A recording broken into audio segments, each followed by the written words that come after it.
మిత్రులారా, నా పేరు చొల్లేటి రమణ. నేను సూర్యాపేట డిస్ట్రిక్ట్ కన్జ్యూమర్ అసోసియేషన్ అధ్యక్షునిగా పనిచేస్తున్నాను.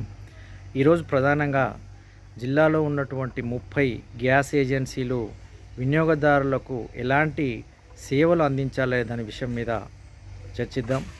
ప్రధానంగా ఒకటి, గ్యాస్ సిలిండర్ని ఖచ్చితంగా డోర్ డెలివరీ చేయాలి.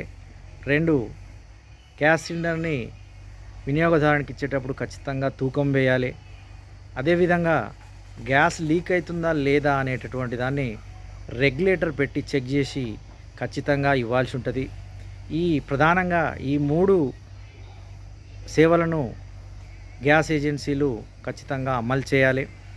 ముఖ్యంగా వినియోగదారులు తెలుసుకోవాల్సింది, గ్యాస్ సిలిండర్ తీసుకున్న తర్వాత సీల్ ఉంది కదా అని దాన్ని దూర ప్రాంతాల్లో ఉన్నటువంటి మీ ఇండ్లకు తీసుకుపోవడం, ఆ తర్వాత సీల్ తీసిన తర్వాత అది లీకేజ్ కావడం, ఏం కాదులే అని చెప్పేసి రెగ్యులేటర్ పెట్టి నడిపివేయడం, ఆ తర్వాత ప్రమాదాలకు గురి కావడం సర్వసాధారణంగా మారింది. ప్రధానంగా సీల్ తీసిన తర్వాత అందులో కొన్ని వాటర్ పోసి చెక్ చేయండి, నిప్పల దగ్గర చెక్ చేయండి, సిలిండర్ మీద పోసి కూడా కింద సైడ్లకు పోసి కూడా చెక్ చేయండి.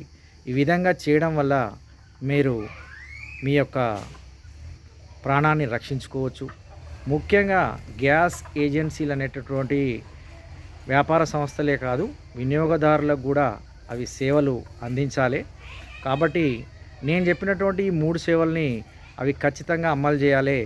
జిల్లా డిఎస్ఓ గారు ఇన్ఫర్మేషన్ యాక్ట్ కింద అడిగినటువంటి సమాచారానికి ఇచ్చినటువంటిది అవి. కాబట్టి గ్యాస్ ఏజెన్సీ నామ్స్లో కూడా ఉంటుంది.